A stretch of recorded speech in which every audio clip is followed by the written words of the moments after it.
UP police constable की परीक्षा चल रही है और आज परीक्षा का दूसरा दिन है, यानी आज तारीख है 9 जून और 9 जून की पहली पाली समाप्त हो चुकी है। और हम इस वीडियो में सामान्य ज्ञान के 38 प्रश्न के सटीक आंसर बताने जा रहे हैं। तो जो भी साथी देख रहे हैं ज़रूर चैनल को सब्सक्राइब करें, जिससे कि आपको हर वीडियो मिल सके। और इसके बाद तुरंत हिंदी की आंसर की आएगी और उसके बाद गणित और उसके बाद रीजनिंग, यानी आपके 150 क्वेश्चंस की आंसर की आपको मिल जाएगी इसी चैनल पर। तो जल्दी से चैनल को सब्सक्राइब और शेयर करें और अपना पेपर निकाल लीजिए। जीएस आपकी कहाँ से है, सामान्य ज्ञान कहाँ से है, वहीं से अपना चेक करना स्टार्ट करें, ठीक है, क्योंकि प्रत्येक के सेट में अलग अलग है। तो 38 प्रश्न में यहाँ पहला प्रश्न है। प्रश्न पूछा गया पहला, कह रहा है कि भारत की पहली प्रमुख सेमीकंडक्टर असेंबली टेस्ट और पैकेजिंग सुविधा का उद्घाटन निम्न में से किस तिथि को हुआ। 20 का यहाँ पर उत्तर होगा ऑप्शन नंबर ए 28 फरवरी 2026 को। अगला क्वेश्चन पूछा गया था, यूनेस्को विश्व धरोहर स्थल ओपोर्टो का ऐतिहासिक केंद्र किस देश में स्थित है। तो इसका आंसर होगा option number D. Question number 22, जो भी देख रहे हैं चैनल को जरूर सब्सक्राइब करें, जिससे कि हर वीडियो मिल सके। और इस आपको बता दूं, कल 8 जून का पेपर हुआ था, दोनों पालियों का हमने सॉल्यूशन डाल दिया इस चैनल पर। नहीं देखा हो तो देख लेना, ठीक है। जिनका पेपर कल होने वाला है तो वो देख जरूर लें, जिससे कि आपको पता लग जाएगा पेपर का स्तर क्या है। अगला प्रश्न पूछा गया यहाँ पर 22वां, कर्नाटक संगीत परंपरा जो भारतीय शास्त्रीय संगीत की दो प्रमुख प्रणालियों में से एक है, मुख्यतः भारतीय किस भाग में प्रचलित है। 22 का उत्तर होगा डी, दक्षिण भारत। अगला क्वेश्चन, अर्थशास्त्र के सेवा क्षेत्र को किस नाम से जाना जाता है। तो 23 का उत्तर हो जाएगा बी, तृतीयक क्षेत्र। अगला क्वेश्चन 24वां, कह रहा है कि इंडिया फॉर इंडियंस नामक पुस्तक किसने लिखी है। 24 का उत्तर होगा ए, लाला लाजपत राय। अगला प्रश्न 25वां, कह रहा है कि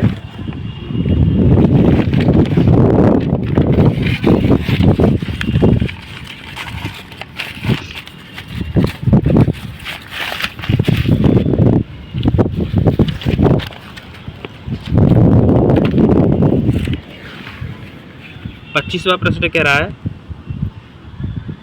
निम्नलिखित में से कौन सा अलैंगिक जनन की विधि नहीं है। तो अलैंगिक जनन की विधि यहाँ पर नहीं है, ऐसा क्वेश्चन पूछा गया है। तो यहाँ 25 का जो होगा वो हो जाएगा निषेचन, ऑप्शन नंबर ए।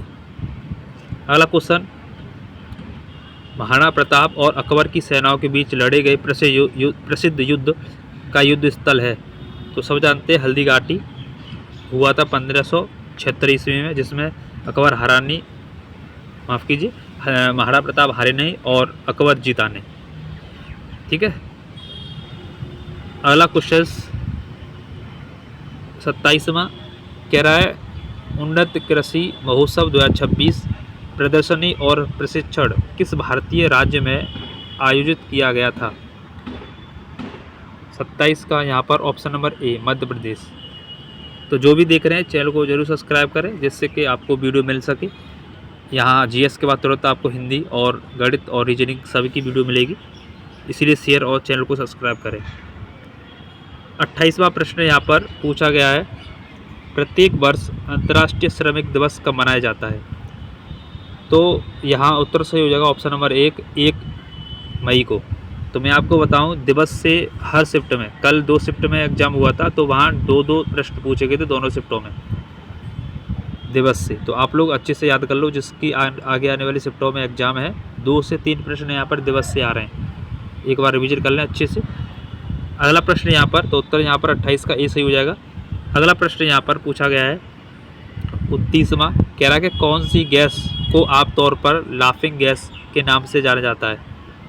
तो यहाँ सही उत्तर हो जाएगा nitrous oxide, option number D. तो देखो यहाँ पर ग्रीन हाउस गैस से भी प्रश्न आ रहे हैं, कल भी दोनों शिफ्टों में आए थे और इसमें भी देखो जो लाफिंग गैस है ना, नाइट्रस ऑक्साइड, ये नाइट्रस ऑक्साइड, ये भी जो है ग्रीन हाउस गैस है, ठीक है, और जिसकी संख्या होती है 6। और ग्रीन हाउस गैस का प्रयोग होता है ग्लोबल वार्मिंग के लिए, जिसमें मुख्य गैस होती है CO2, ठीक है। अगला प्रश्न है 30वां, कह रहा है कि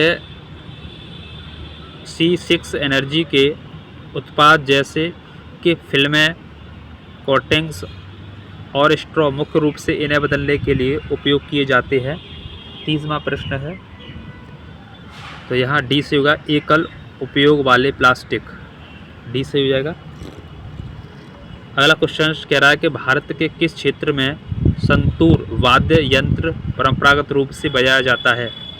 तो यहाँ पर तो संतूर वाद्य यंत्र जो है बजाया जाता है वो सही उत्तर हो जाएगा option number A, Kashmir. Next question 32वां, कह रहा है कि भारत में प्रत्येक वर्ष संविधान दिवस कब मनाया जाता है? तो संविधान दिवस या विधि दिवस मनाया जाता है 26 नवंबर को, क्योंकि इस समय हमारा संविधान 26 नवंबर 1949 को बन के तैयार हुआ था। तो देख लो, मैं आपसे कह रहा हूँ, तो देखो दिवस से दूसरा प्रश्न है, अभी और भी प्रश्न हो सकते हैं, तो अच्छे से दिवस को करो बढ़िया तरीके से। जहाँ से प्रश्न आ रहे हैं टॉपिक से, उस टॉपिक को अच्छा कर लीजिए। सिंपल सा आप लोग एनालिसिस देख रहे का मतलब यही होता है, इससे यही फ़ायदा होगा। वीडियो बनाने का फ़ायदा तभी आपको मिलेगा जब आप लोग वीडियो देख करके उससे आधारित आप तैयारी करो।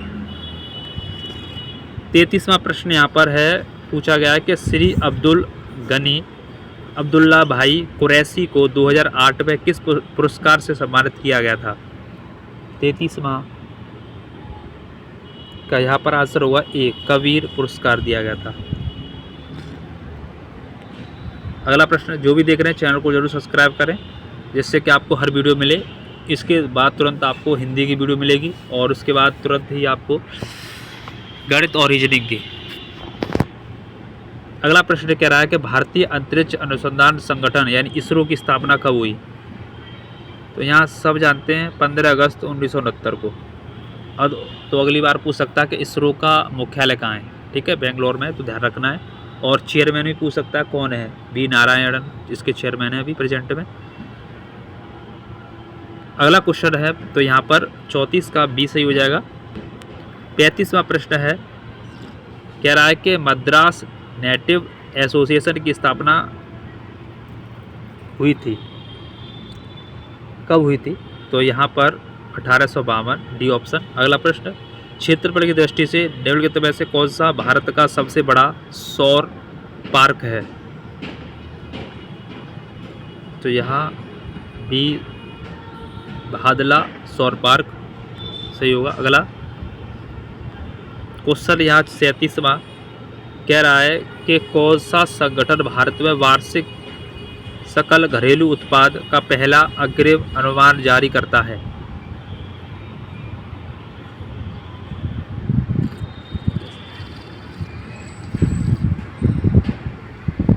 यहाँ पर सी सही होगा। अगला प्रश्न 38वां, जो भी देख रहे हैं चैनल को जरूर सब्सक्राइब करें जिससे कि आपको हर वीडियो मिले। 38वां प्रश्न कह रहा है, प्रसिद्ध चित्तौड़गढ़ किला किस राज्य में है? तो यहाँ पर उत्तर सही होगा डी ऑप्शन, ठीक है। और राणा कुंभा जी के द्वारा बनाया गया था इसको, राजस्थान में जी, ठीक है। अगला क्वेश्चन है 39वां, कह रहा है कि दिसंबर 2025 तक साइबर स्वच्छता केंद्र के अंतर्गत डिजिटल जनसंख्या का कितना प्रतिशत कवर किया गया था?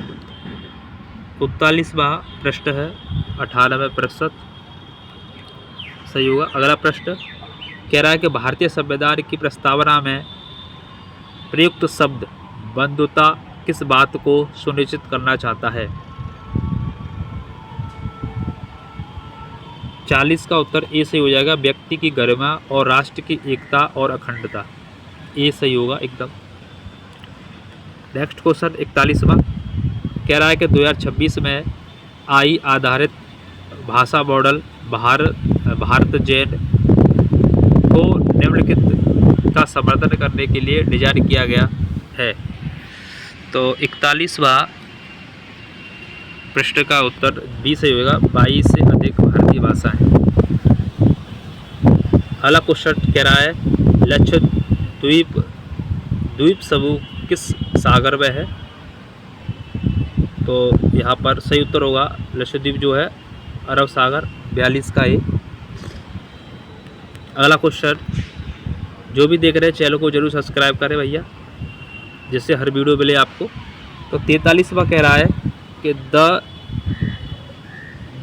चैप्टर ब्लैक एसिड अटैक के बाद के जीवन को गहराई से चित्रित करने वाली कहानी के लेखक कौन है।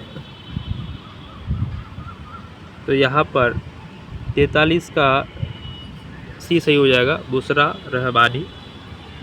अगला क्वेश्चन है यहाँ पर, कह रहा है कि सिस्टीन चैपल स्थित है। 44वां प्रश्न,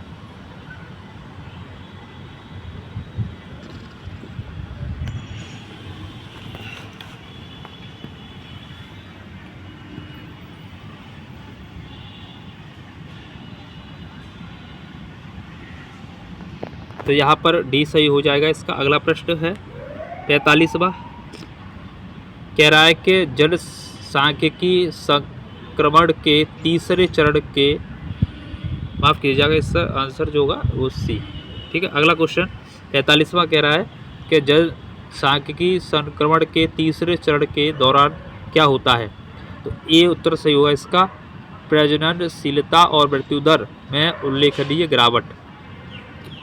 अगला क्वेश्चन है 46वां, कह रहा है कि भारतीय संविधान का कौन सा अनुच्छेद गिरफ्तारी और हिरासत से सुरक्षा की गारंटी देता है। तो यहाँ पर 46 का उत्तर हो जाएगा ऑप्शन नंबर बी, अनुच्छेद 22।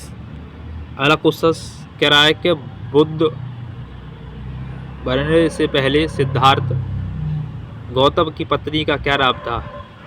तो यहाँ पर सभी जानते हैं यशोधरा था, ऑप्शन नंबर सी सही होगा। अगला क्वेश्चन कह रहा है कि भूटान अपनी सीमा कितने भारतीय राज्यों के साथ साझा करता है। भूटान अपनी सीमा भारतीय कितने राज्यों के साथ साझा करता है। तो यह 48 का उत्तर होगा बी, 4। अगला क्वेश्चन यहाँ पर कह रहा है कि भारत में राष्ट्रव्यापी जीएसटी का विचार सर्वप्रथम अप्रत्यक्ष करों पर द्वारा वर्ष 2000 में प्रस्तावित किया गया था। तो ये सभी यहाँ पर ध्यान रख रहा है। 49 का उत्तर सी होगा, केलकर टास्क फोर्स यानी केलकर समिति के द्वारा जीएसटी आया था। और जीएसटी से प्रश्न आ रहे 2-3, ठीक है, ध्यान रखना है।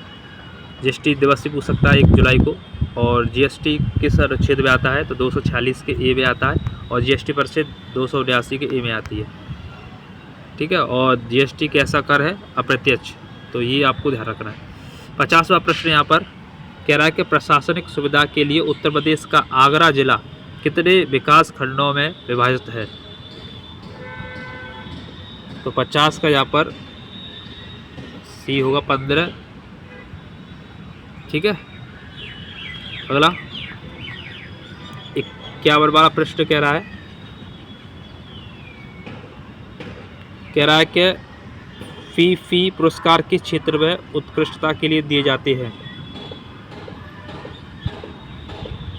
तो यहाँ पर बी सही होगा, सुगंध उद्योग। अगला क्वेश्चन कह रहा है कि अंतर्राष्ट्रीय प्रवासन संगठन का मुख्यालय कहाँ स्थित है। जेनेवा, ये ऑप्शन। अगला क्वेश्चन कह रहा है कि भूटान में आधिकारिक तौर पर कौन सी मुद्रा उपयोग की जाती है।